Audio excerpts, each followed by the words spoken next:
Olá, menina! Se você ainda não sabe fazer esse trabalhinho de matelaçado ou quilt reto, esse vídeo é para você. Assiste até o final que ele tá cheio de dica bacana.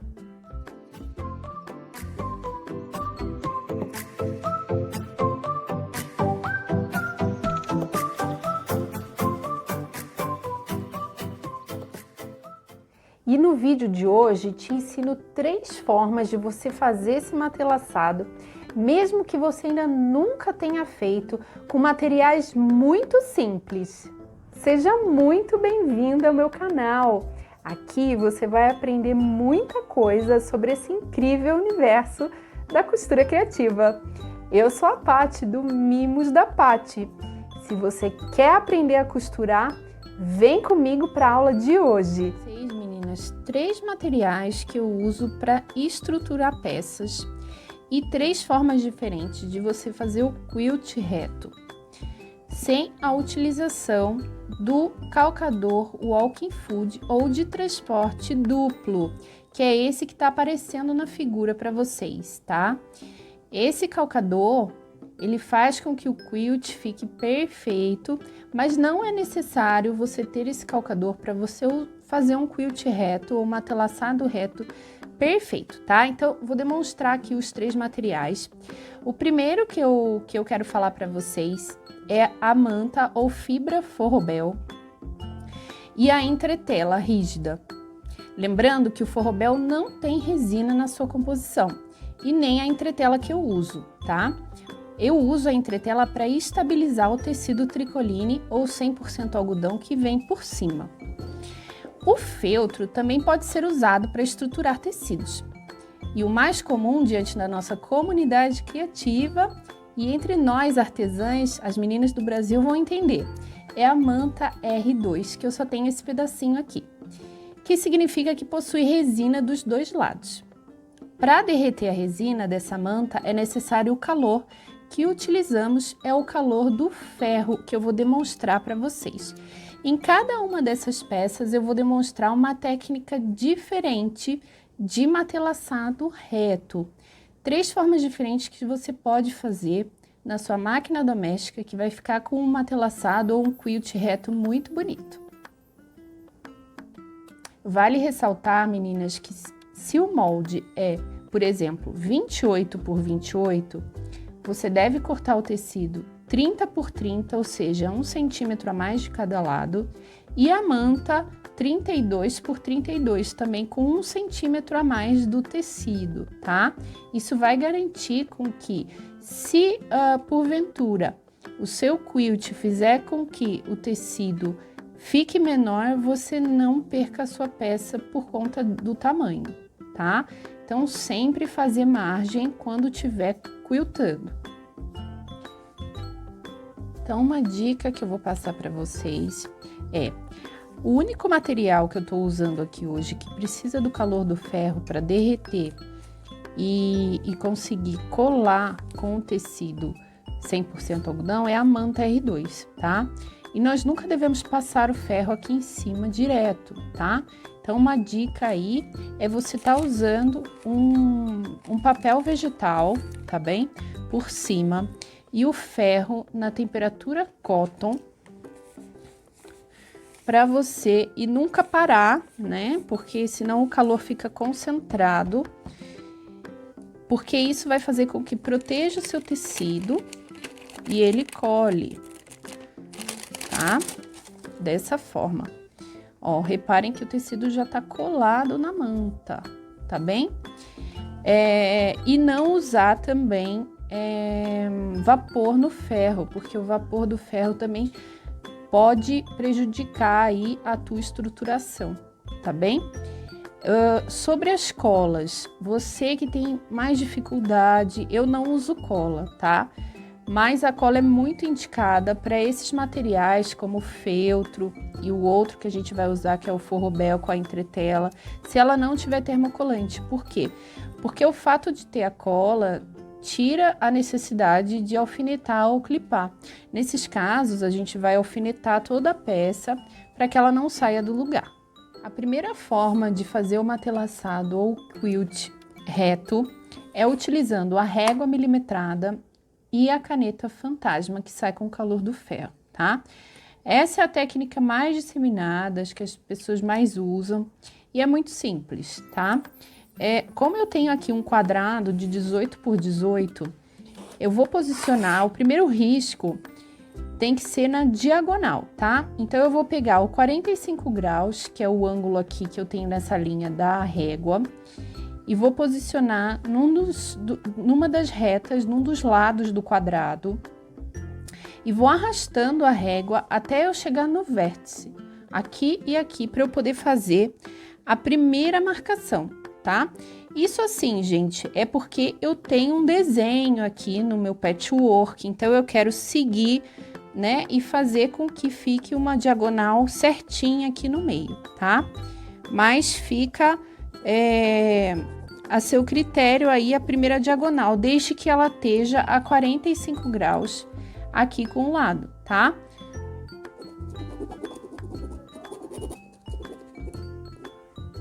A partir dessa diagonal, eu vou fazer retas de 4 centímetros a partir dela. Então, é muito simples. Agora, eu vou me guiar pela reta que eu fiz a primeira diagonal, tá?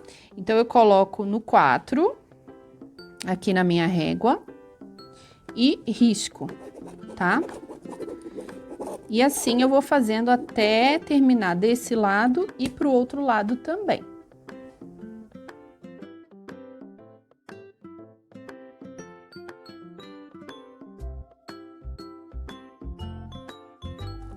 Agora, a partir dessas diagonais que eu fiz, eu vou marcar a primeira diagonal no vértice, lembrando que ela deve ter um ângulo reto com as demais da régua, tá? As demais retas aqui da régua, para que fiquem, formem aí quadrados certos e a diagonal bem no meio da minha pecinha, tá?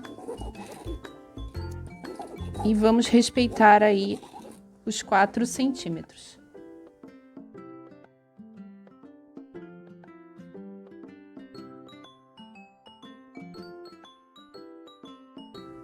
Prontinho, meninas, ó, a peça ficou assim, marcada, tá?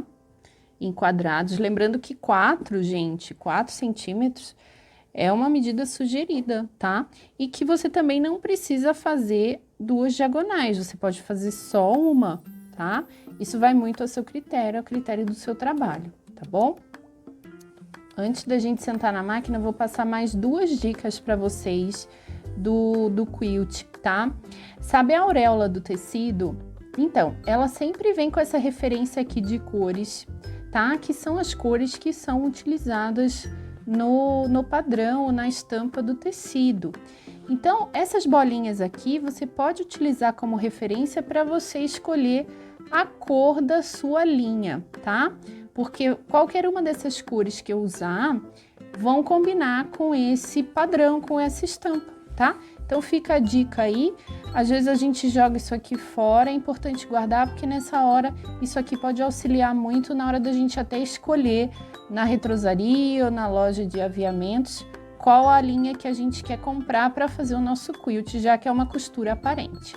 Uma outra dica é, antes da gente usar a caneta fantasminha, a gente fazer um teste num pedaço de tecido para ver se ele é compatível com o tecido, tá? Existem tecidos que não são compatíveis com a caneta mágica. Eu nunca vi, mas existe. Então, antes você faça o teste num pedacinho e passa o ferro para ver se ele realmente vai apagar. Porque se não apagar, corre o risco de você fazer o quilt e depois o quilt não apagar e você perder o seu trabalho. Além disso, que linha que é mais indicada para você usar no seu quilt? Eu gosto muito, muito das linhas de bordado, porque são linhas de poliéster, linhas brilhantes, que dão um efeito muito bonito no seu matelaçado, tá? Então, geralmente eu uso linhas de bordado por cima e linhas de algodão por baixo na bobina, tá? Então, no retroz, que é onde vai aparecer a linhazinha de bordado, e por baixo, na bobina, eu uso linha de algodão. posicionado. Então, a gente dá um retrocesso no começo. Importante ajustar o ponto entre 3,5 e 4.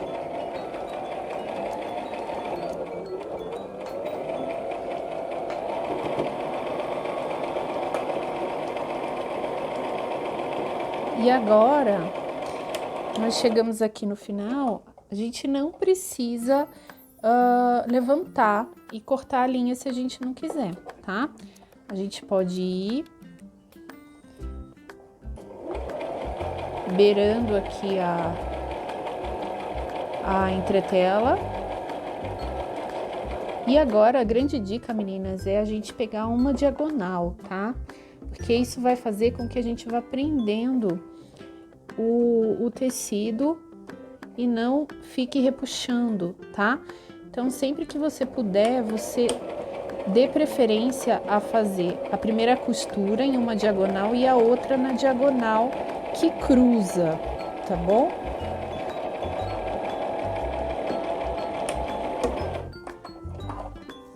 Desse jeito, cruzou aqui, tá? E agora a gente vai seguindo o trabalho.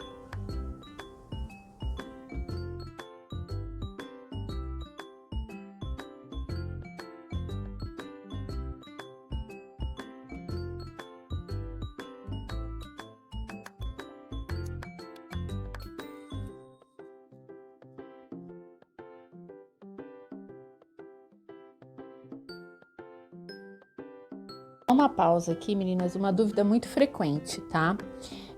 Quando acaba a linha na metade, né? Você não tá em nenhuma das duas extremidades, o que fazer? Então, tem uma linha em cima e a outra embaixo. O que a gente vai fazer é puxar de baixo. No que a gente puxar de baixo, tá? Vocês conseguem já ver azulzinho aqui. E aí, a gente vai puxar a azul, que é a linha do retrós, e vai dar 3 nozinhos e dar o acabamento por baixo, tá? Então, ó. 1, 2, 3. Pode cortar o excesso, tá? E ficou perfeito aqui, tá? Sem ter que dar o retrocesso aqui para não ficar visível, já que essa aqui é uma costura aparente, tá? Pra gente começar, então, a costurar, a gente também não vai dar retrocesso, a gente vai começar na mesma, lembrando que vamos abaixar a agulha nesse último furo aqui do ponto, tá? E continuar, sem dar retrocesso. E aí, assim que a gente terminar, dar o retrocesso aqui no final, que aqui não vai aparecer, a gente faz o mesmo processo e arremata dando um nozinho por trás. Eu vou abaixar a agulha exatamente no furo do último ponto e vou começar, tá? Sem dar retrocesso. Aonde que eu vou dar o retrocesso? Só no final, tá?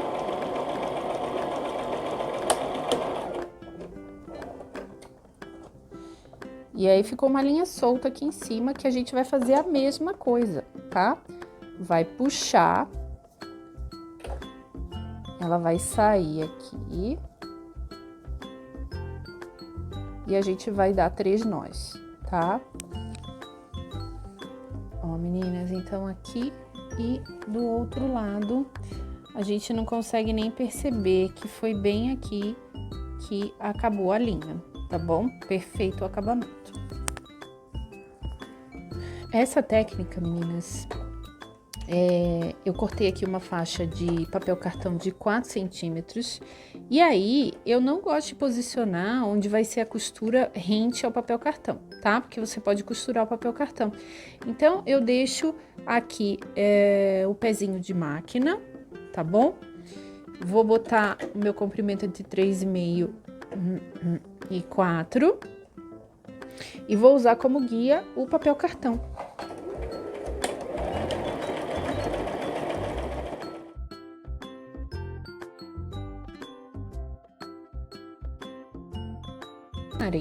Que ficou com o pé de máquina, né? Do papel cartão. Então, agora é só a gente reposicionar Não precisa clipar, eu só tô clipando para ficar demonstrativo, tá? Porque eu faço isso, só posiciono, tá? E aí a gente vai passar outra diagonal fazendo a mesma coisa, um pé de máquina para esse lado. Ou seja, se você cortou o cartão com 4 centímetros, você sabe já que a sua faixa vai ficar com 4,5, tá? Ou 4,75. No caso da doméstica é 4,75, tá? Porque o meio pé de máquina é 0,75, tá bom? Então, basta posicionar o papel cartão, retrocesso no começo, posicionei o cartão, tá? Faceado aqui com a primeira diagonal que a gente fez e aqui vai ser um pé de máquina, tá? Então, só para lembrar que se você usou uma faixa de 4, você saiba que a sua faixa real vai ficar com 4,75, tá bom? Porque daí, no caso, vai ser a largura de um pé de máquina, tá bom? Então, retrocesso no começo e no final. E o importante é assim, você vai se guiar pelo finalzinho aqui do papel cartão e aqui você tem que posicionar a sua faixa onde você fez a anterior, tá?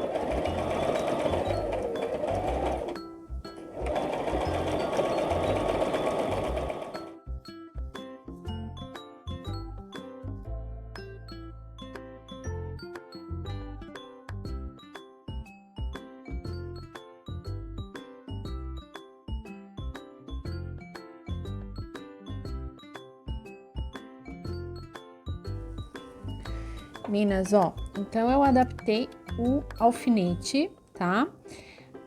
Na parte de trás aqui do meu calcador. Logicamente, seu quilt vai ficar do tamanho que for o seu alfinete, tá? E, na verdade, isso aqui é como se fosse uma guia para você não precisar traçar as outras diagonais, tá? Então, a primeira diagonal eu tracei com a caneta fantasma. Não tô usando clipe, porque essa manta é uma manta R2 com termocolante. E eu vou me guiar por essa bolinha. Então, essa bolinha tem que vir aqui por cima desse, para eu garantir que eu faça uma linha reta na outra diagonal do quilt. Então, ó, a bolinha tá passando bem aqui.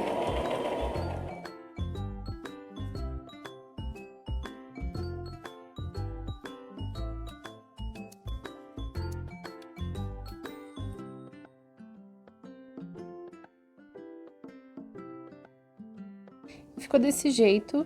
Esse aqui é mais uma pecinha demonstrativa, tá? Meninas, ó, as 3 formas, então, tá? Então, essa aqui eu fiz marcando com a caneta fantasma. Essa aqui eu fiz com a técnica do papel cartão, da tirinha. E essa aqui eu fiz com o alfinete, tá? Nas 3, depois que eu quiltei, eu passei uma costura zigue-zague a toda volta para poder fixar. E depois eu refilei a manta, tá? Ou seja, depois eu cortei o excesso. Aqui tá aquela parte que eu precisei emendar, tá bom? Aqui na frente vocês notam que fica imperceptível, sem retrocesso, sem nada, tá? Então, nesse aqui eu usei essa linha, tá bom? Que é uma linha de bordado, todas elas, né? Nesse eu usei essa linha. E neste, eu usei essa linha aqui, olha que linda, tá? E deu esse efeito. Esses dois eu fiz só as diagonais e esse eu fiz cruzado, tá bom? Então, se você gostou do vídeo de hoje, deixa aquele seu like pra mim. E aproveita para compartilhar esse vídeo com seus amigos e apertar naquele botão vermelho de inscrever-se no canal. Assim você não perde nenhum vídeo do Mimos da Paty. Um beijo enorme e nos vemos no próximo vídeo.